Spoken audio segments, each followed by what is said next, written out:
can always block people on Twitter. You can even delete nasty comments on your Facebook page. You have a lot of control over certain spheres of social media. But when it comes to these review sites, vitals.com, Health Grades, Google Business, you have no control. Anybody can say anything they want. I am Dr. Monique Tello. I work at Mass General in primary care, and I teach at Harvard Medical School. Welcome to the 14th episode of the MD Edge Post Call Podcast. I'm your host, Nick Andrews. At MD Edge, we know that medicine can be a bit of an awakening at every step of your career, from med school to residency to fellowship and on to practice. So this podcast is about sharing your stories, what you love in medicine and what you love outside of your career. Here, we want to draw on the things you love and help you find your truth. Our guest this week is Dr. Monique Tello of Massachusetts General Hospital and Harvard Medical School in the Boston area. Dr. Tello found herself face-to-face with anti-vaccination activists who attacked her online profiles by giving her negative ratings and writing untrue and defamatory comments after she publicly backed a colleague who stood their ground on the positive effect of vaccination. In this episode, Dr. Tello references articles which she wrote and you can find in the podcast notes. And be sure to look out for part 2 of the conversation with Dr. Tello next week when she gives advice for aspiring physician writers. And now, my conversation via phone with Dr. Monique Tello.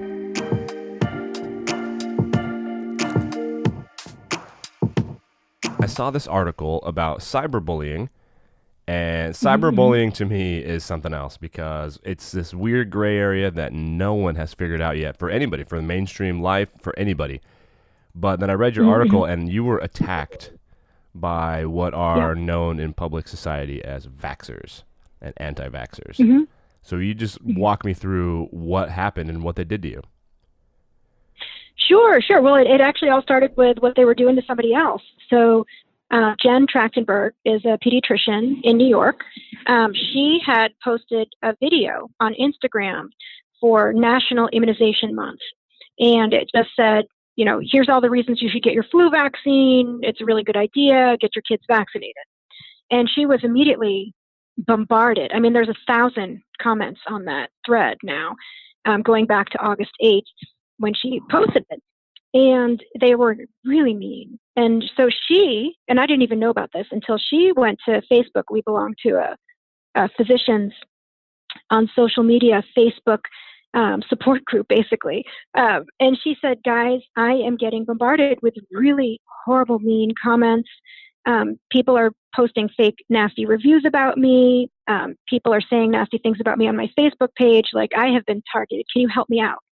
And so a lot of us were like, of course. And we went to her Instagram thread and to her other social media places and said, you know, flu vaccine's a good idea. It's evidence-based.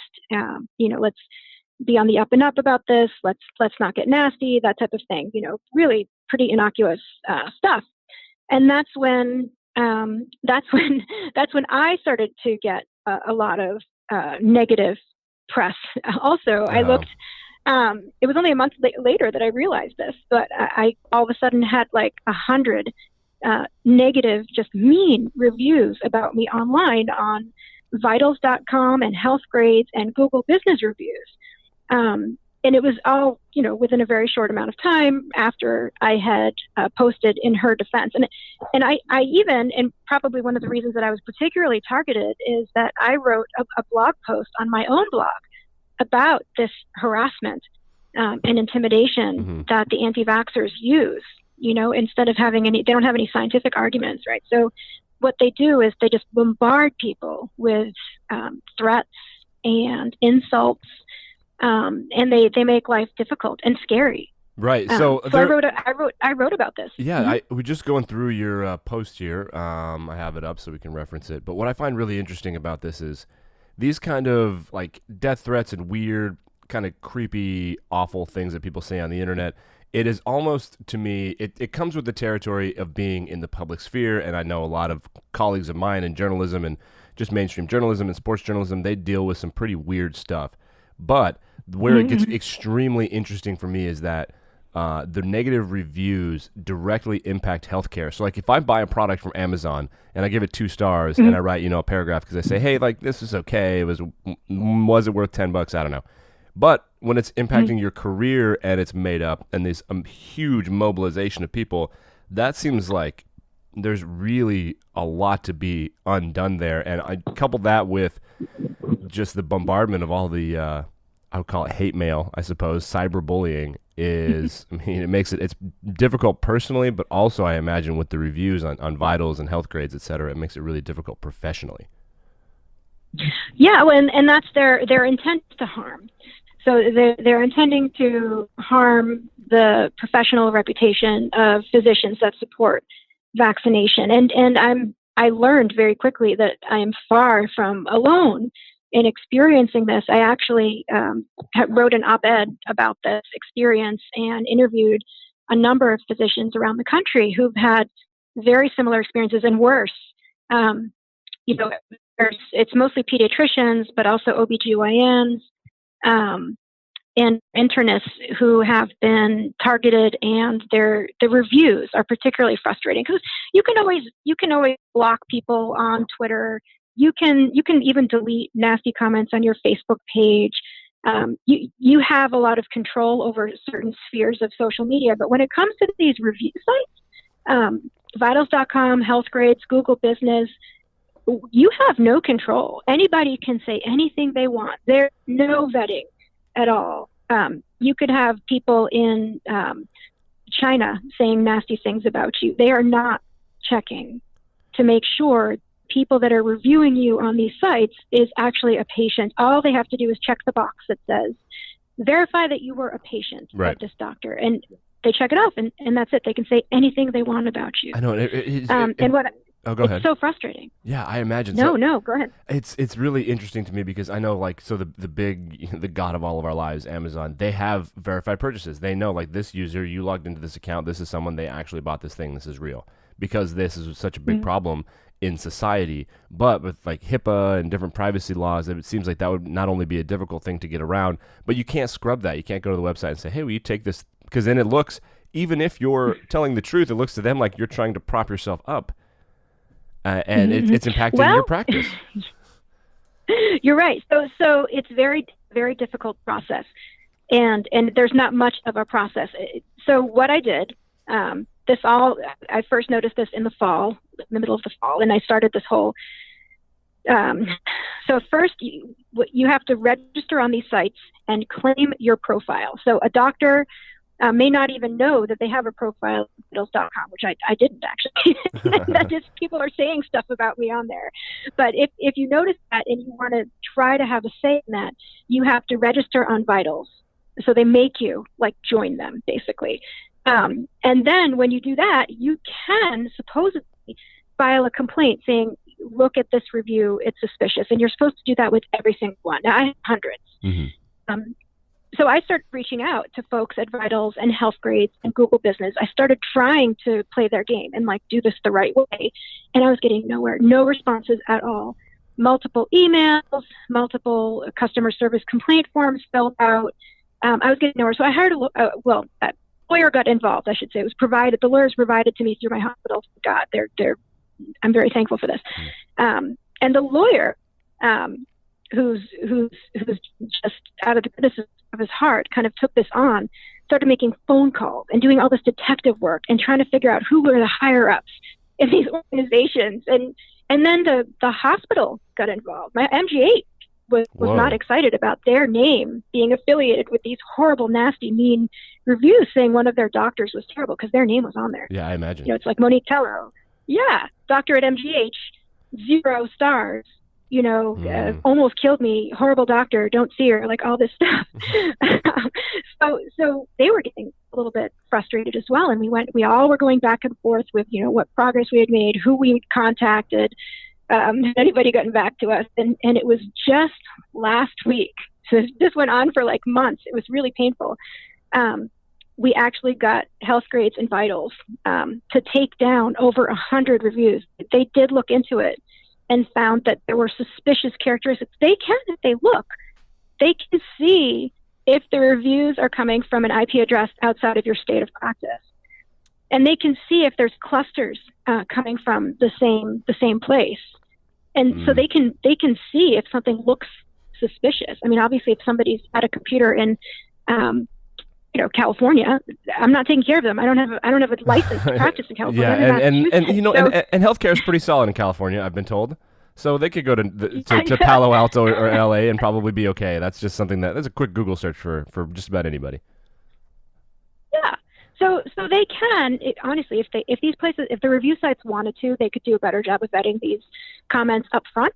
But you actually, this was 3 months of work with the help of a lawyer and multiple high-up administrative officials, PR and marketing people from MGH, who got involved for this to happen. You work at one of the pillars of American science, and you can kind of throw your weight around, and it took a long time. It's one of those things I'll never forget. This was a quote. It was a really great documentary about the Duke lacrosse fiasco about 12 years ago, and the guy said, if we, with all the means, can be falsely accused, I can't imagine how many good people are locked up. Because it takes, even when you have a in-house lawyer that works for Mass General and the hospital is standing by you, it took you 3 months to figure out these people behind the mask, and they only found it through geo-tracking that they couldn't possibly have seen you. That's intense. Yep. Man. Yeah. So. Yeah, and I still haven't gotten Google to take down the couple on me from around that time. But since there's only 2 of them, I'm not flipping out about it. I'm still trying. Every once in a while, we'll reach out and we'll file another complaint. they're not responding, and they're not doing anything about it. So right. I've had some interesting conversations with Google people that work there, and they're like, yeah, so it's such a big company that things like this do get addressed. It takes a long time, but when it's addressed, it's like the death penalty. Like, that person won't be allowed to use Google products, which is not being an American, essentially. That would be great. That's crazy. It's like, I heard this guy he was a cybersecurity expert, and he works in Pittsburgh or something for Google, and he was telling me, yeah, so we can just figure out their IP and stuff, and all of these different things associated with them. We can, the double verification, their phone number, different social security stuff, and they'll be like, yeah, this person can't use any Google stuff anymore. And I heard that, all right, I'll play by the rules. I'm not that I was not going to anyway, but that was one of the crazier things I'd ever heard. So I want to transition a little bit to what the argument was about. Now, vaccination versus anti-vaccination is not a conversation that we need to get into in a podcast for physicians, obviously. But I wanted to know what the support system was like. And have you ever been in a conversation with someone who was skeptical about vaccinations or didn't believe in them, who you were able to convince that, hey, maybe I should go ahead and get this done for myself or my child or my loved one? Yeah, so and this is the thing. There's actually a lot of us talking about this. So what we're realizing is that a lot of people are getting their health information on social media. It's probably not a mystery to you. Sure. You know that a lot of people are literally getting their health information off Facebook posts, and my uncle posted this, or my aunt put this up on Instagram about this. So people are hearing a lot of falsehoods about vaccines that makes them scared. And some of these people are perfectly good, honest, smart people that know what to believe. Is there a big, huge conspiracy with pharma paying doctors to give people unnecessary vaccines? Oh my gosh, maybe this is real. So what we want to do as doctors is to educate as much as possible without alienating everybody. We know the whole conspiracy theory thing is ridiculous. We've got plenty of proof. Otherwise, we could talk about the efficacy of vaccines. But in the end, we have somebody who's wavering and doubtful just because, their uncle is telling them this, and they maybe don't have a good relationship with the doctor, or they can't get in. So the current thinking is that doctors really need to be getting out on social media more. We need to be posting about vaccines and there's plenty of other hot topics for which there's a lot of false stuff going around social media. So we need to be out there on social media saying the truth. A lot of doctors aren't doing that. Yeah. And a lot of it is because of this. So, exactly what happened to me. It's scary. I got a lot of support from our Facebook group, Doctors Social Media, and a lot of people said, the anti-vaxxer machine scares me. It scares everybody. They're afraid of what they're basically terrorists are going to do to you. Are they going to slam you with negative reviews? Yeah, this group was mobilized against you. They all just immediately, this person is posting this, and then just within like a week, there was mobilization of an organization. It's crazy. they mobilize. Yeah, they're scary. There's not many of them, but the people, I understand that they send around like emails with lists of names. This is who we're going to attack. This Makes week, sense. basically, and it goes fast because they're doing emails or they're doing social media, Facebook posts within their group, and they say, okay, go get this person, and they do, and so they can mobilize their forces rapidly, and they have somehow justified their actions. So it scares doctors, and then they decide, well, I don't know if I want to post about vaccine or any other name controversial topic. It used to be guns. You could get slammed by gun activists pretty quickly by posting something about gun safety or the need for more firearm harm research, things like that. Luckily, that's changing. We're starting to see, literally, like just recently, and you probably heard about the NRA had posted about doctors staying in their lane. Yep. Doctors, stay in your lane. You don't know what you're talking about with gun safety. Well, we know how that turned out. So somehow it was just this turning point, and doctors started pushing back on that, and that started the This Is Our Lane movement. It's literally a movement, and now it's got like a website and research funds, like all this stuff. And we think that we're going to start to see that type of mobilization happening around more of these controversial topics for which there's desperate need for physician advocacy.